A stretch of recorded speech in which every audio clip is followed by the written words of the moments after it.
We Can Do It! Programang hatid ay kwentong buhay na puno ng inspirasyon at aral mula sa ating mga kababayan worldwide. We Can Do It! Dito lang sa inyong 702 DZAS, FEBC Radio TV.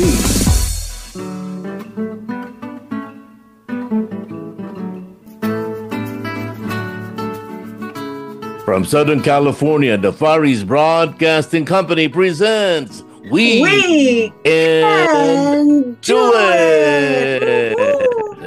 It is good to see Ate Maru. Pangalawang Sabado. Nasa gitna na tayo ng Oktubre. At dito sa US, malapit na mag-Halloween. Nasa buwan na tayo ng Bre. Lumalamig patuloy dito sa US. Paminsan-minsan umiinit pa rin. At nagpapasalamat tayo sa Diyos na nagkakasama-sama tayo. We Can Do It. Isang lingguhan palatuntunan, weekly program na kung saan tinatampok natin ng mga kasaysayan, ng mga kapatid natin na merong maganda ibabahagi sa inyo. Correct. At sinimulan natin noong nakaraang Sabado ang Ate Lita Raposas at magpapatuloy tayo sa ating pag-interview sa kanya. Ate Maru, kamusta po ang paningin mo po? Bumubuti po ba? Alam mo, my far sight is perfect. Okay. I'm just enjoying it. Once pag wala akong salamin, pag nakatingin ako sa malayo, napakaganda. Wow. Napakaganda. And when I'm watching TV, I see all the colors already. Praise the Lord. Very, but then I still have to wear eyeglasses because of my reading. Amen. Yeah. Patuloy ka namin pinapag-pray. Kaya ang gagawin ko, lalayo ako sa iyo para nagiging gwapo ako. Sa malayo. Ate Maru, ang ating guest, ma-interview natin ulit.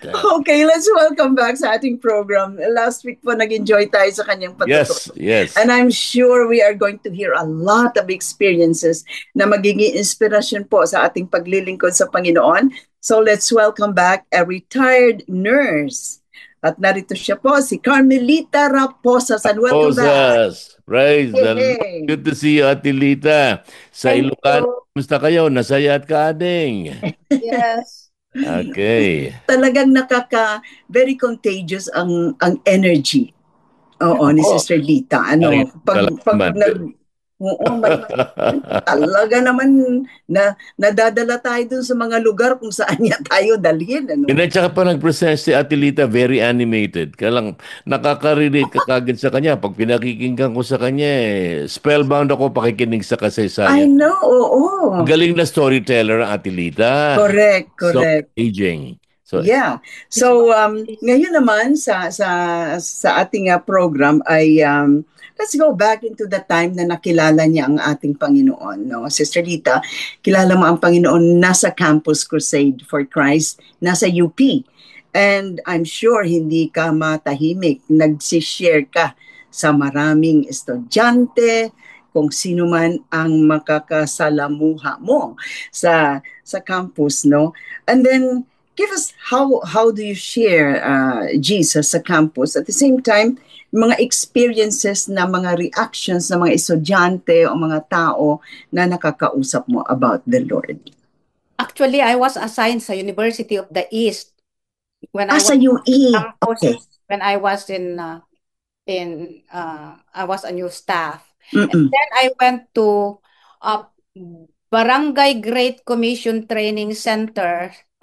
We were in Trinidad Valley. We were training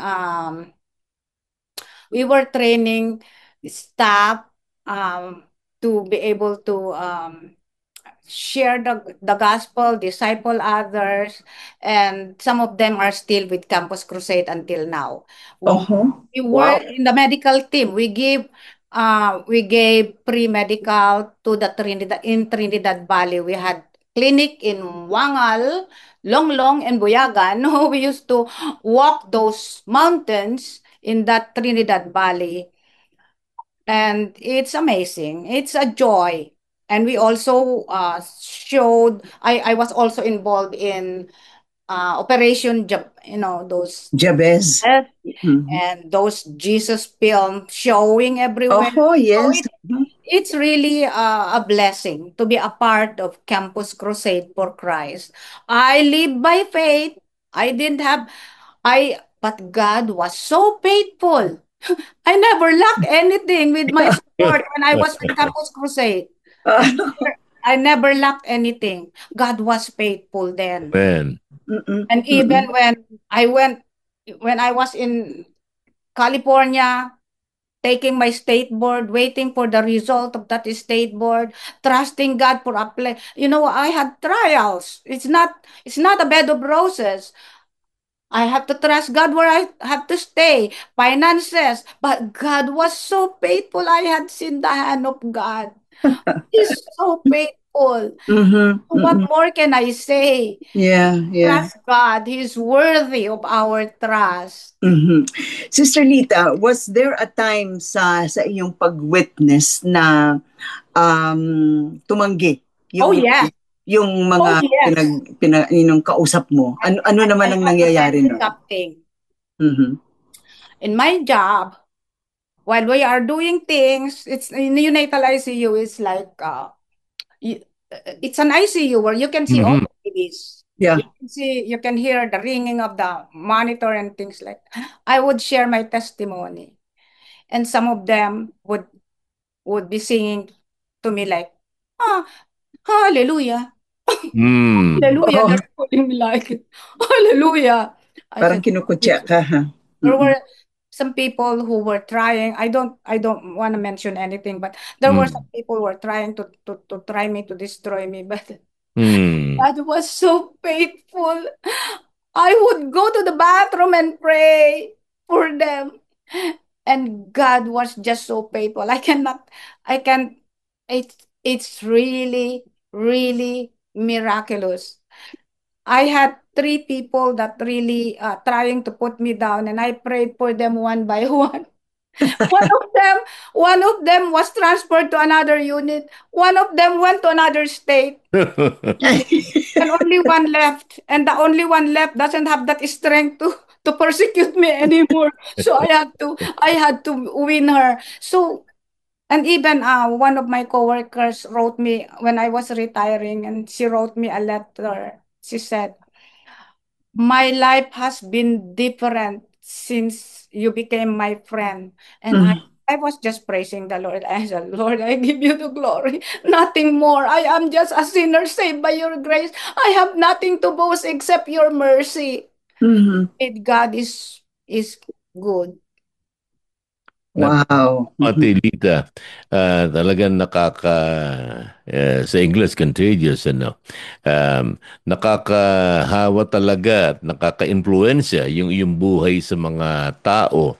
Kasi ang nakikita ko sa iyo, ate, nag-glow yung liwanag ni Christ sa iyo eh. Correct. Sinasabi sa atin ng Panginoon na magliwanag ang ating mga ilawan sa harap ng mga tao upang makita nila ang iyong mga mabubuting gawa at luwalhatiin ang inyong Ama sumasalangit. Yun ang ginagawa mo, Ate Lita, doon sa trabaho mo. Doon sa mga nurses, ang assignment ng Ate Lita, NICU, hindi madaling trabaho yun. Intensive care unit, mga delicate na mga sitwasyon ng mga bata. Alam mo, pag nalagay sa NICU, merong challenge yung isang bata na nalalagay doon. Very stressful daw, Ate Lita, ang nasa NICU. Wow. Pero hindi ko nararamdaman sa iyo na hintulutan mo ang stress sa pangunahan ka. Manapa, ang ginagawa mo ay ino-overcome yung stress mo at na-influensyahan mo yung mga tao sa iyong paligid.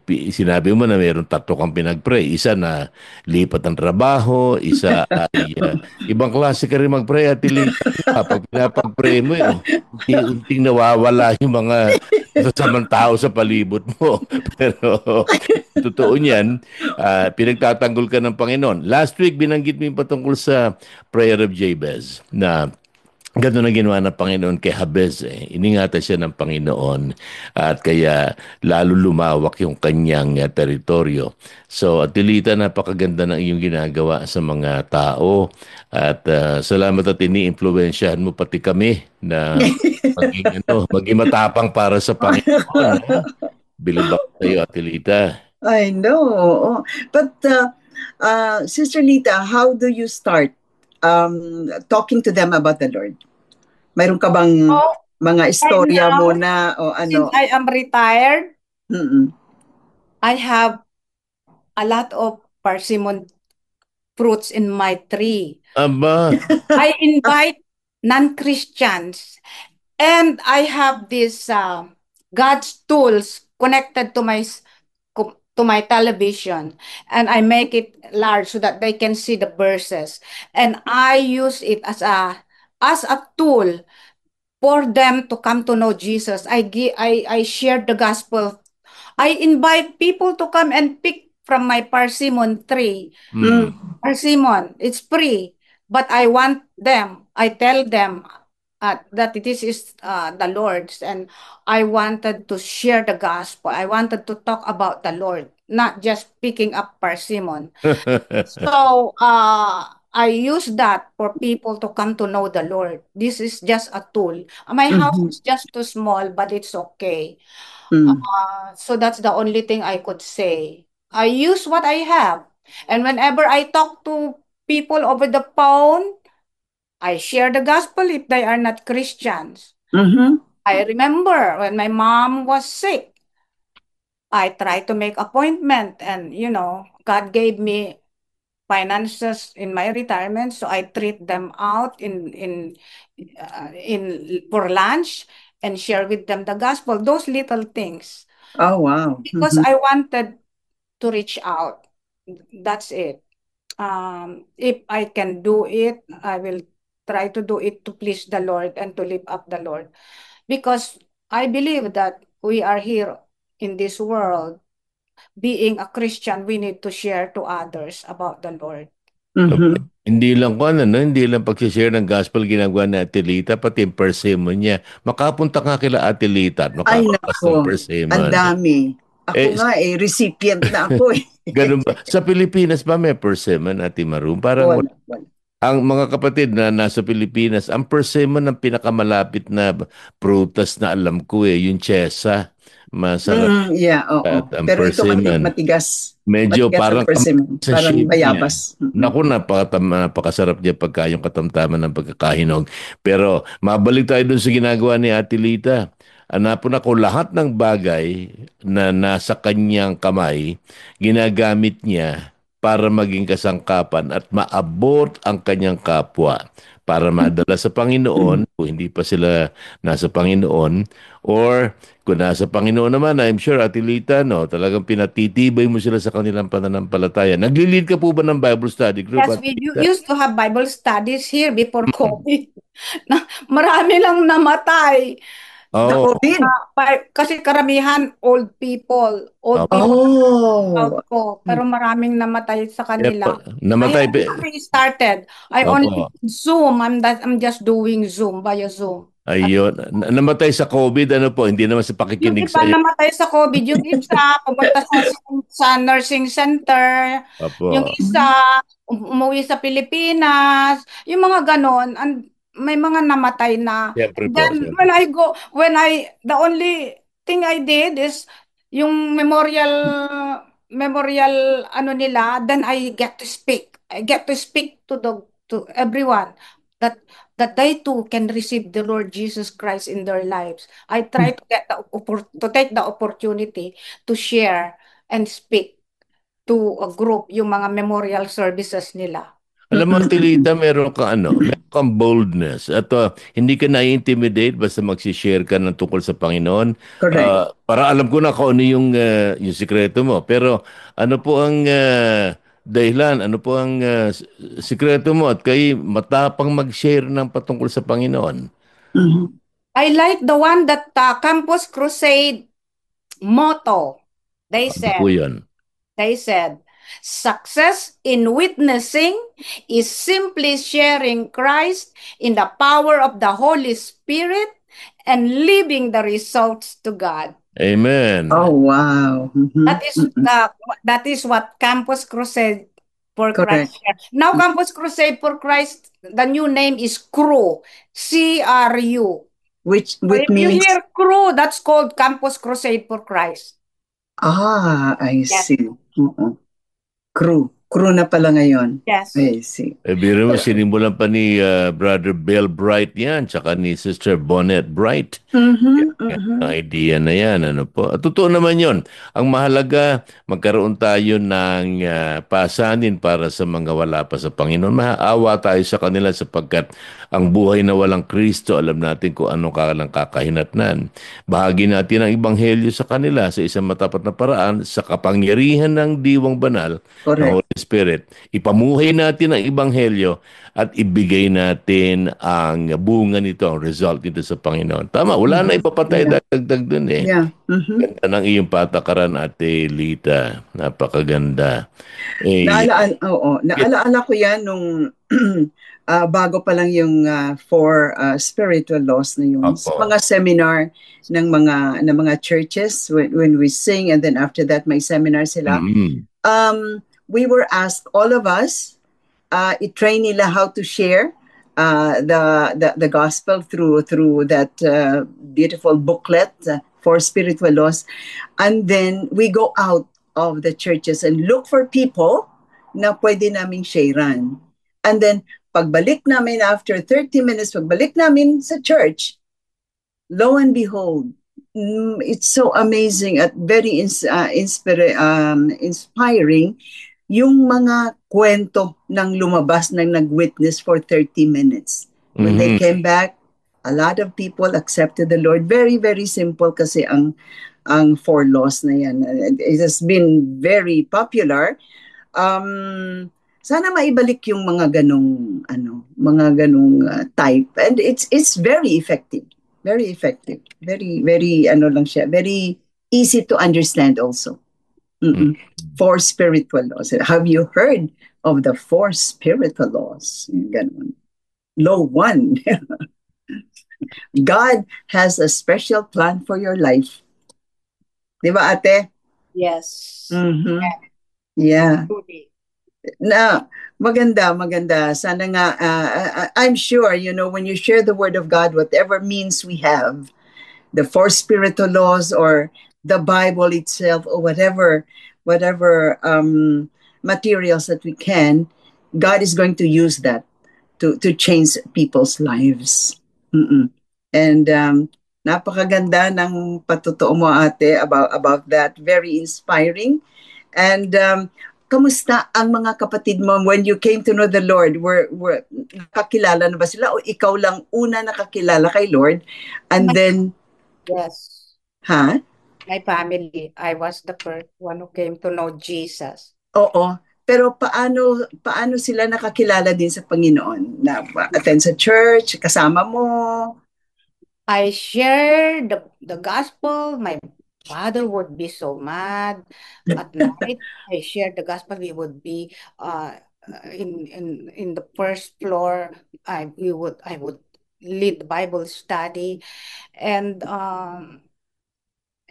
little by little, I try to help them go to camping and help them to go to a church. So, ganun ang nangyari. Isa-isa sa kanila talagang nag-seek na talaga sa Lord. I remember Pastor Apostos is one of my favorite preachers. He's very, very good communicator too. So ganun ha. What about your mama? Was she able to? It was easy for you to witness. Yes. And she would memorize verses. When she was sick in the hospital, she would memorize verses. She would say the Psalm 23 aloud, and the doctors or nurses are just listening to her, and they say, "Wow!" And Psalms 1, she memorized those things. So God really is so good.